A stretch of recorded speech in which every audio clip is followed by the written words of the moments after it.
porque ustedes bien saben que el Nuevo Testamento se entiende cuando se consulta el Antiguo Testamento, y el Antiguo Testamento se comprende cuando se lee el Nuevo Testamento. O sea que ambos testamentos son codependientes el uno del otro.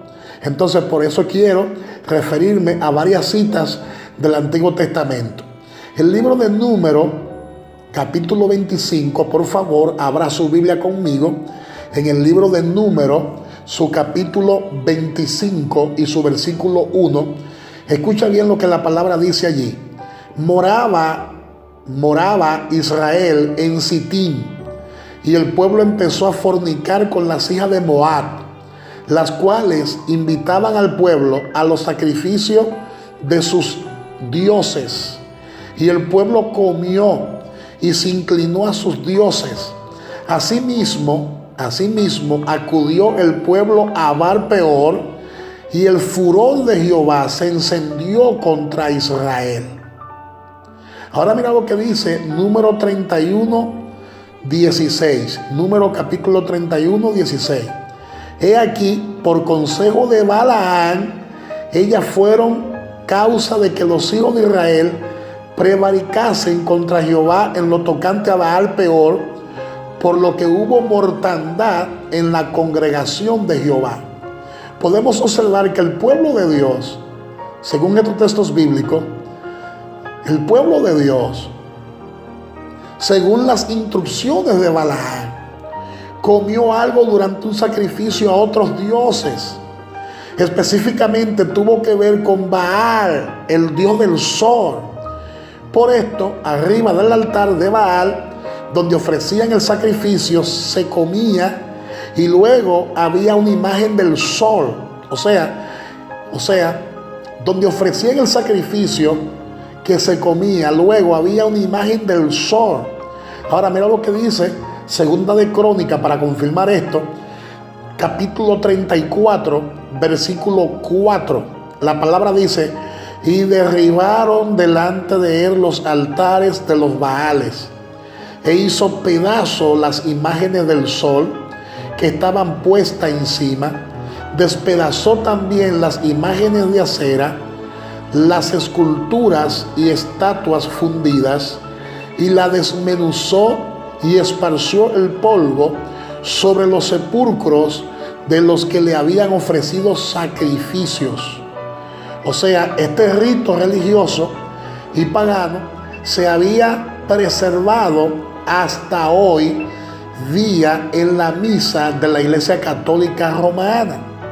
Eso para que usted vea cómo el enemigo por tantos años ha engañado a los hijos de Dios. Este rito religioso que viene desde tiempos antiguos, este rito religioso y pagano, se había conservado, se había preservado hasta el día de hoy en la misa de la Iglesia Católica Romana.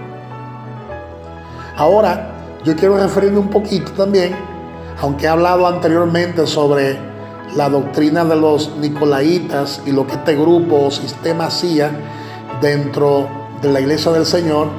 Quiero referirme ahora a la doctrina de los nicolaitas, y vamos a leer Apocalipsis capítulo 2, versículo 15. Dice: y también tienes a los que retienen la doctrina de los nicolaitas, la que yo aborrezco. Y ese fue el segundo error de la iglesia de Pérgamo. El segundo error de Pérgamo tuvo que ver con la doctrina de los nicolaitas. Ya hemos visto el comienzo de esta enseñanza en el período de la iglesia de Éfeso y en su desarrollo durante Esmirna, en la blasfemia de los que quieren decir que son judíos pero que no lo son. Y en Pérgamo, dice la palabra que en Pérgamo retienen esta mala doctrina. Dos de los más notables nicolaístas de Pérgamo era Constantino y San Agustín Constantino. Después de su falsa conversión, colocó el fundamento de la Iglesia Católica Romana cuando juntó todas las iglesias locales bajo una jerarquía eclesiástica que tenía su autoridad centralizada en Roma. Sobre este fundamento, Agustín puso toda la estructura del edificio desarrollando la doctrina de la Iglesia Católica Romana, como por ejemplo, San Agustín desarrolló la doctrina católica del purgatorio y también mucho de lo que ahora son los sacramentos. Por lo tanto, durante el periodo de esta iglesia de Pérgamo, en el año 325 hasta el año 500 después de Cristo, podemos observar la boda de la iglesia del Señor con el mundo. Todas las cosas y todos los elementos de una boda, de un matrimonio, están presentes. Por ejemplo, la boda del matrimonio de Pérgamo se realizó en el Concilio Católico de Nicea en el año 325 después de Cristo. Constantino lo dirigió y ahí la iglesia se unió oficialmente con el mundo y así empezó la iglesia romana. Gloria a Dios. ¿Qué es una boda sin las amigas de la novia, las damas acompañantes? Cada novia quiere que sus amigas estén presentes con ella. Y no fue diferente con la boda de la iglesia. Las amigas de la novia eran las hermanas débiles del cristianismo, es decir, los monjes. El monaquismo empezó inmediatamente después del Concilio de Nicea, cuando estas hermanas débiles, estos supuestos cristianos, huyeron al desierto en vez de enfrentar la cruda realidad de la iglesia apóstata. Entonces, es importante que nosotros analicemos esto en su justa dimensión. Entonces, como la novia tiene sus amigas, cada novio quiere que sus amigos estén presentes en la boda también. Los amigos del novio, los padrinos de la boda de la iglesia, eran los padres posniceos de la iglesia, los líderes religiosos, los maestros y los autores de los días de Pérgamo. El mejor amigo del novio era Agustín y además de él había otros amigos como Jerónimo, y todos eran apóstatas y herejes que torcían la sana doctrina según sus propias creencias. Por supuesto, cada novia debe ser acompañada en su boda por su padre. Durante el período de Pérgamo podemos observar el desarrollo del papado.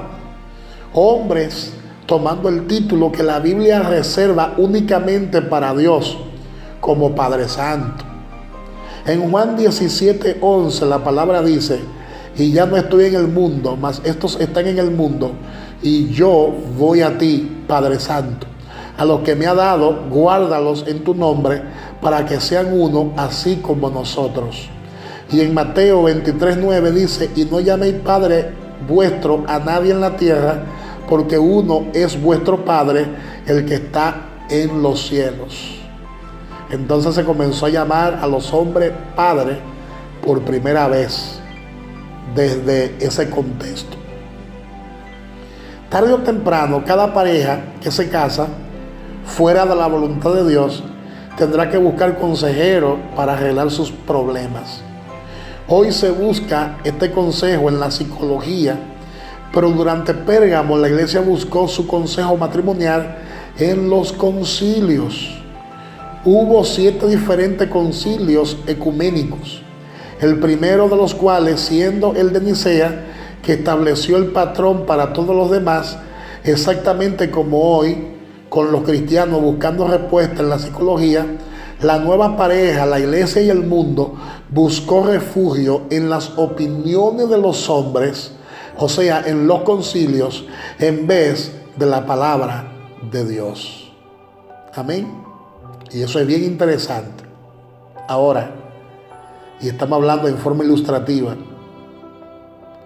¿qué boda estaría completa sin los aguasfiestas? Para estorbarla un poco.